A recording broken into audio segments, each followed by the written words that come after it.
अगर मैं यहाँ बंदूक लेके बैठा हूँ, मुझे पता है कि तुम मेरी छत पे आओगे, उसे कभी भी नहीं मिलने का न्याय, जिंदगी में भी नहीं मिलने का। कि परिवार को इतना नहीं दिख रहा था कि तुम्हारा बेटा जा कहाँ रहा, कोई नौकरी मिल रही थी वहाँ, बेटा किसका था, हिंदू का, तो प्रशासन और उसको मारने से फिर एक आग लगती और मुस्लिमों का नाम आ जाता कि विधायक का बेटा मार दिया, फिर विधायक के समर्थक बढ़ जाते। तो उत्तर प्रदेश में इतना बवाल है क्या, पता करो। उत्तर प्रदेश में उपचुनाव है क्या, वहां का विधायक क्या था, वो भी नशेड़ी है क्या, उसने एफआईआर दर्ज कराई है, उस पर कुछ एक्शन हुआ क्या, 3 दिन तक एफआईआर क्यों छुपाई गई, इस पे क्यों एक्शन हुआ क्या। नमस्कार, आप देख रहे हैं फोरम 4, मैं हूं प्रभात।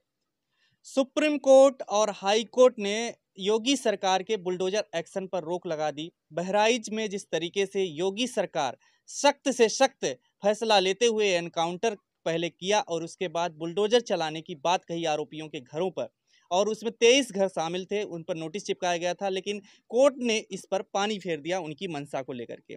और इन सब बातों को लेकर के बहराइच जो हिंसा हुई, उन्हीं पर हम बात करने वाले हैं। आज हमारे साथ हैं हरेंद्र ताऊ।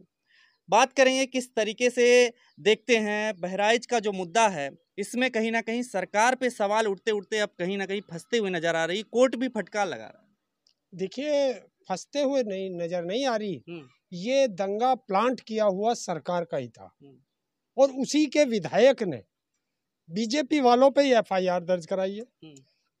तो अब एक्शन सरकार को लेना है, लेकिन ले कैसे, सरकार अब उसमें लग गई है जब से विधायक ने सरकार के मंसूबों पर आकर पानी फेरा है, जो एफआईआर दर्ज हुई है। और धन्यवाद है दैनिक भास्कर का, जिसने स्टिंग करके इस पूरे प्रकरण की गुत्थी सुलझा दी है, और उसने बता दिया है कि ये किस तरीके से कितना बड़ा प्रायोजित दंगा कराने का बीजेपी का, आरएसएस का एक बड़ा प्लान था। तो वो पता चल गया, प्लान था या फिर वो नशेड़ी थे, उनसे कुछ भी कहलवा लिया गया। वहां का विधायक क्या था, वो भी नशेड़ी है क्या, उसने एफआईआर दर्ज कराई है, उस पे कुछ एक्शन हुआ क्या, 3 दिन तक एफआईआर क्यों छुपाई गई, इस पे क्यों एक्शन हुआ क्या।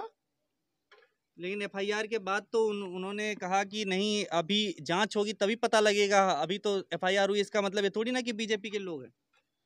उसको कैसे अचानक बाकी लोगों को पकड़ के गोली मार दी गई, उस पे जांच हुई क्या। एनकाउंटर की बात कर रहे हैं। 2 घंटे का समय पुलिस ने क्यों दिया, क्या पूरा शहर जलाने का इरादा था, इसकी जांच कौन करेगा।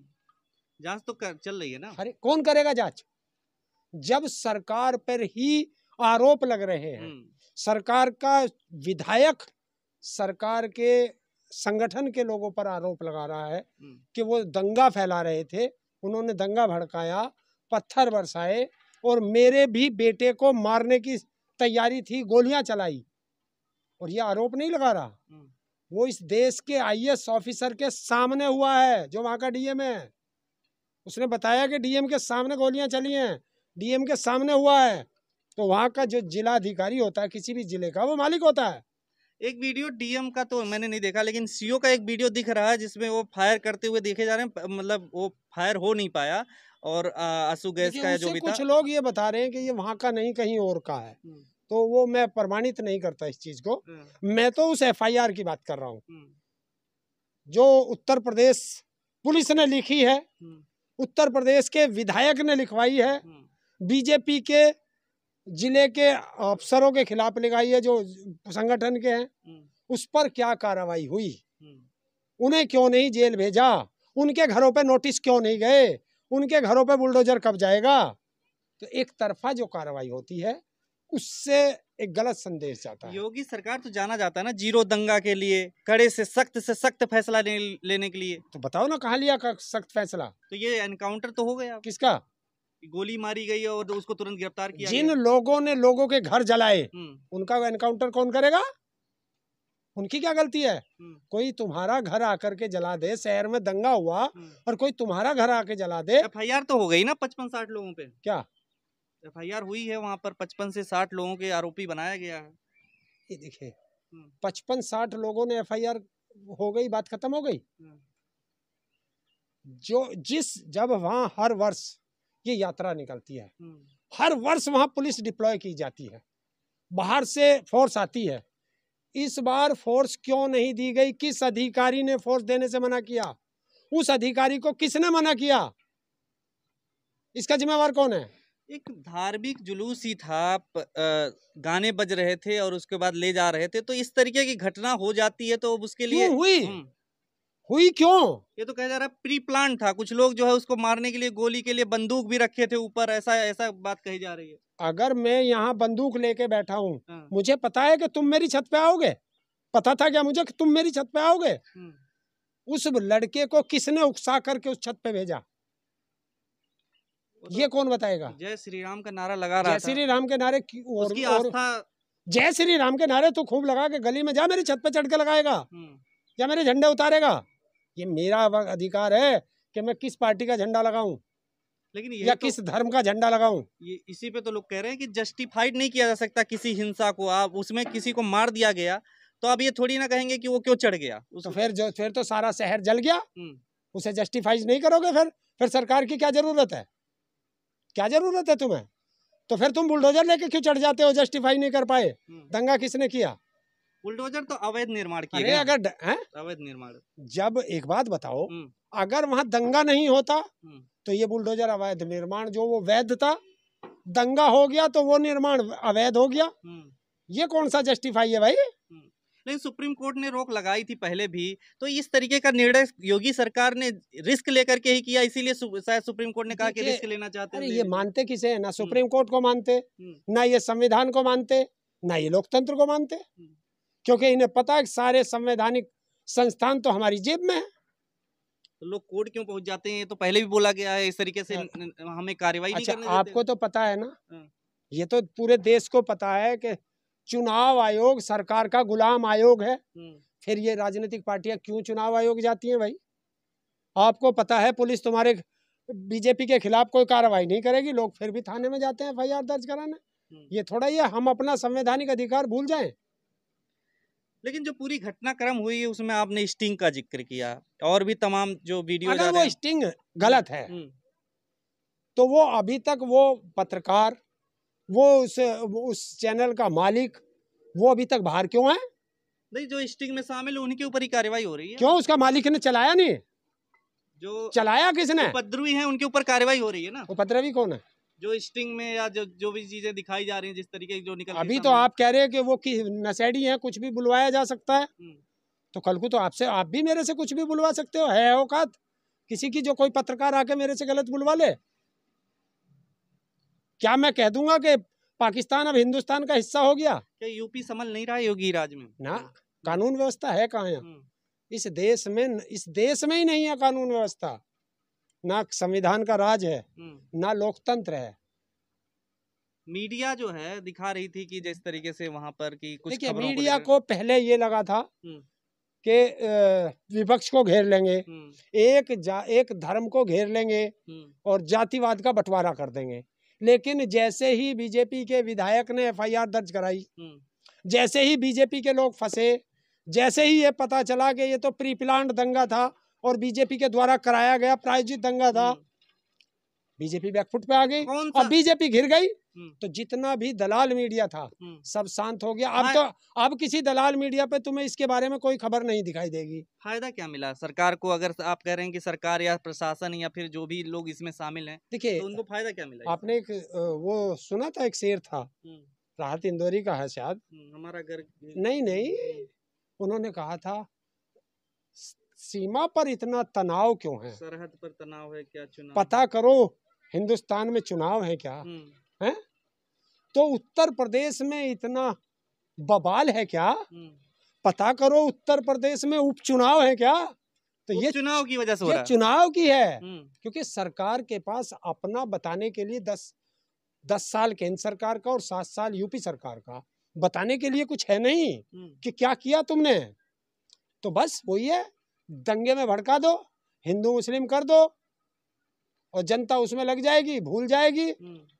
ना शिक्षा पे बात करेगी, ना स्वास्थ्य पे बात करेगी, ना महंगाई पे बात आप करेगी। एनकाउंटर और बुलडोजर का समर्थन करते हैं या नहीं करते? मैं एनकाउंटर बुलडोजर जो है ये भारतीय संविधान में लिखा हो तो मैं समर्थन कर दूंगा। है क्या संविधान में लिखा हुआ? संविधान में तो ये लिखा है न्याय, न्याय न्याय तो चाहिए ना। न्याय कौन करेगा? कौन करता है न्याय? संविधान में न्याय करने का अधिकार किसको दिया है? न्यायपालिका को। तो न्यायपालिका करे। सरकार का क्या काम है? सरकार का काम है, पुलिस का काम है कानून व्यवस्था बना के रखे, अपराधियों को जेल भेजे और सख्त से सख्त उसकी पैरवी करे, न्यायालय में सजा न्यायालय देगा। जेल तो भेज दिया ना उन्होंने। किसे जेल भेज दिया? जेल कहाँ भेजा? किसको भेजा? एनकाउंटर में गोली अरे यार 2 आदमियों को जेल भेज दिया। 2 आदमियों से दंगा होता क्या? इतने जो घर जले, इतनी जो दुकानें जली, हॉस्पिटल जला, एजेंसी जली और मोटरसाइकिल जली, कार जली और क्या क्या जला। राम गोपाल मिश्रा के परिवार वाले कह रहे हैं अभी न्याय नहीं मिला है, पैर में ही गोली लगी है। उसे कभी भी नहीं मिलने का न्याय, जिंदगी में भी नहीं मिलने का। क्यों? उसका बेटा कोई वापस थोड़े आ सकता है। तुम सारे गांव को मार दो उसको। तो वो चाह तो रहे हैं कुछ ऐसा हो कि जिससे उनके न्याय मिले। क्या न्याय मिले? त्वरित न्याय चाह रहे हैं। उसके परिवार को इतने नहीं दिख रहा था कि तुम्हारा बेटा जा कहाँ रहा? कोई नौकरी मिल रही थी वहां? अगर अपने बेटे को समझा के रखते, इन उपद्रवियों के साथ ना भेजते तो उसका बेटा जिंदा रहता। मैं तो पूरे देश के लोगों से कहता हूँ कि इनमें क्यों भेज रहे हो? किसी नेता का बेटा था क्या उसमें? बताओ ना। किसी राजनेता का बेटा था क्या उस जुलूस में? वे क्यों नहीं आते? जब वे नहीं आते कि धर्म की रक्षा करना तेरा ही काम है क्या? और धर्म किसका खतरे में है? धर्म आज तक खतरे में नहीं रहा। धर्म खतरे में नहीं है। कभी नहीं होता। धर्म कभी हो ही नहीं सकता खतरे में। देश ही खतरे में हो जाएगा अगर ना देश खतरे में होता, ना धर्म खतरे में होता। ये राजनेताओं की कुर्सी खतरे में हो। अब ये राजनेता अपनी कुर्सी बचाने के लिए तुम जैसों को मूर्ख बना के और धर्म के नाम पर इन जलूसों में भेज देते हैं और अपने 10 आदमी भेज करके उसमें उपद्रव करा देते हैं, तुम जैसे फंस जाते हो। मतलब प्रतिमा जो दुर्गा विसर्जन होता है, इस तरीके के विसर्जन होते हैं, जो यात्रा निकाली जाती है, इस तरीके की यात्रा नहीं होनी चाहिए। यात्रा आज से नहीं, सदियों से होती आई है। बताओ उसमें गाली वाले गाने कब बजे थे? कभी डीजे बजते थे क्या? बताओ ना मुझे। मेरा धर्म है तो डीजे प्रयोग में चला है ना, चलन चला है क्या कि डीजे बजाएंगे हर जगह पे। अगर डीजे बजेगा तो भगवान खुश होगा, अगर डीजे नहीं बजेगा तो भगवान खुश नहीं होगा। बताओ ना, ऐसा है क्या? है? नहीं। मैं तुम्हें एक दोहा सुनाता हूँ। अगर आज कबीर दास जिंदा होते तो आरएसएस वाले और मुस्लिम लीग वाले उस पे टाडा पाडा हिंदुस्तान की जितनी धाराएं वो सब लगा के उसे जेल में भेज देते। कबीरदास जी को। क्योंकि कबीरदास जी ने कहा था, मुस्लिमों पे कहा था, काकर पाथर जोड़कर मस्जिद लई बनाए और ताचड़ी मुल्ला बांग दे क्या बहरा हुआ खुदाए। हैं? और उसने हिंदुओं पे भी कहा था, हैं? क्या अर्थात ये था कि ईंट ईंट चुन करके आपने मस्जिद बना ली और उसपे तुम इतने जोर जोर से आजान लगाते हो माइक से, क्या खुदा बहरा हो गया है?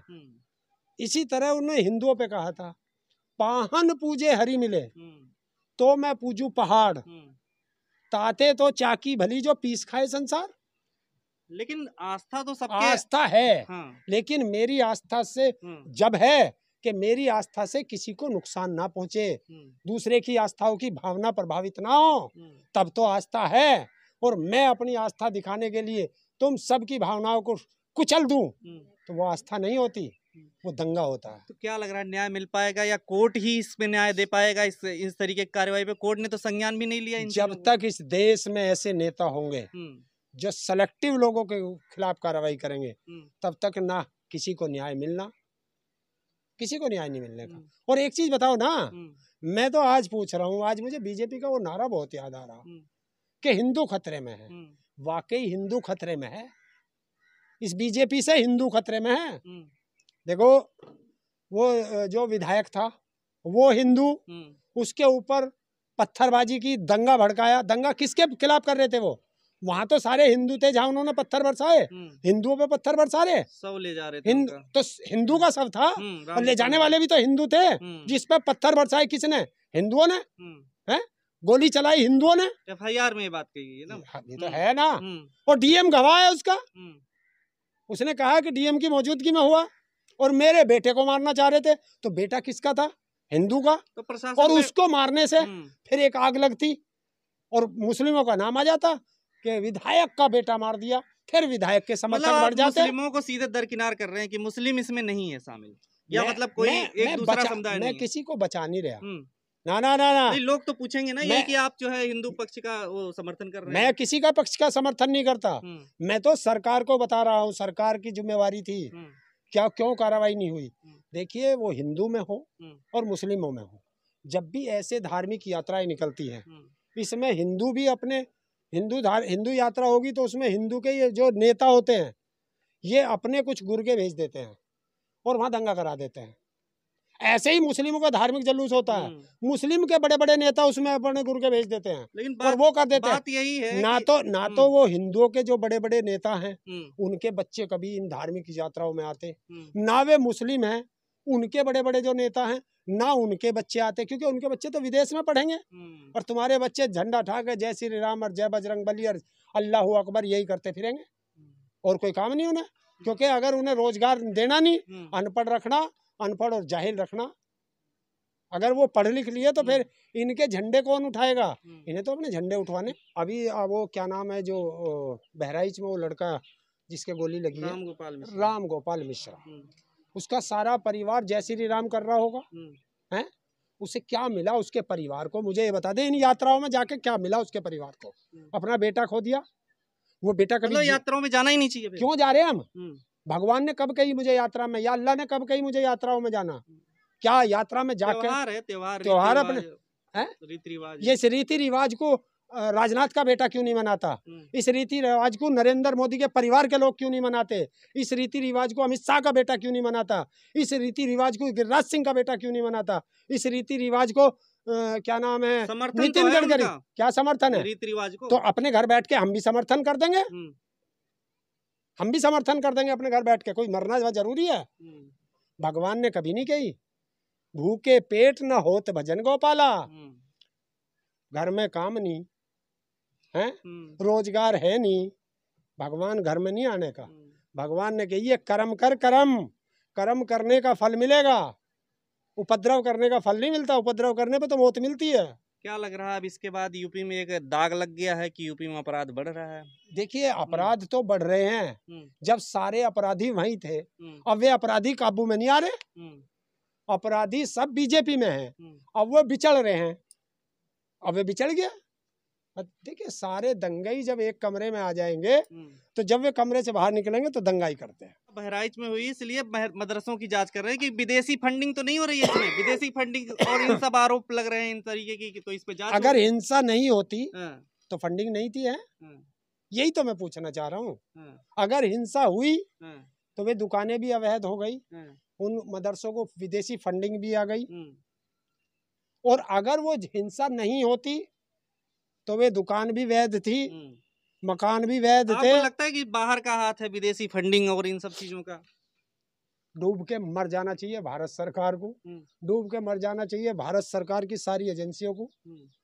कि देखिए, रिजर्व बैंक इनका और वो क्या नाम है, सारी एजेंसियां इनकी, सारे हिंदुस्तान के सारे बॉर्डरों पे सेना इनकी, तो फिर विदेशी फंडिंग आ कैसे गई?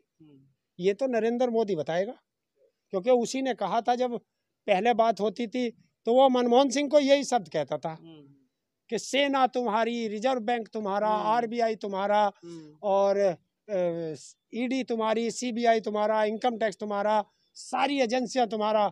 तो फिर इस देश में वहाँ जाने से रोका क्यों जा रहा है लोगों को? मुनव्वर राणा की बेटी सपा की नेता हैं, उनको जाने से रोक दिया गया बहराइच में, तो उस जगह पे जाने से रोका जा रहा है, कहा जा रहा है सब कुछ नॉर्मल हो गया, उसके बाद इस तरीके की चीज क्या लग रहा है? देखिए, विपक्षी पार्टी भी राजनीति कर रही है। नहीं, हो सकता है कि प्रशासन अभी किसी चीज में लगा हो, मैं तो जो वहाँ के लोग हैं या वहाँ का प्रशासन है वही बता सकता है इस बारे में। लेकिन वहाँ जाके मैं करूँगा क्या करूँगा मैं? बताओ, क्या होगी? जो लोग जले हैं, सहानुभूति 4 दिन बाद कर लेना, अभी और थोड़ा शांत हो जाना। समर्थन करते हैं योगी सरकार के इस तरीके की? मैं सरकार का कोई समर्थन नहीं करता, मैं तो जनता का समर्थन करता हूँ, क्योंकि उधर हिंदुओं के घर, मुस्लिमों के घर जले हैं, हिंदुओं के का बच्चा मरा है, हिंदू मुस्लिमों में एक झगड़ा हुआ है, तो मैं ये चाहता हूँ शांति रहे, प्यार बना रहे, और ये हिंदू मुस्लिम जो तहजीब है इसको ना तोड़ पाए और भाईचारा और प्रेम बना रहे। मैं उसके समर्थन में हूँ। मैं ये नहीं चाहता कहीं झगड़ा हो।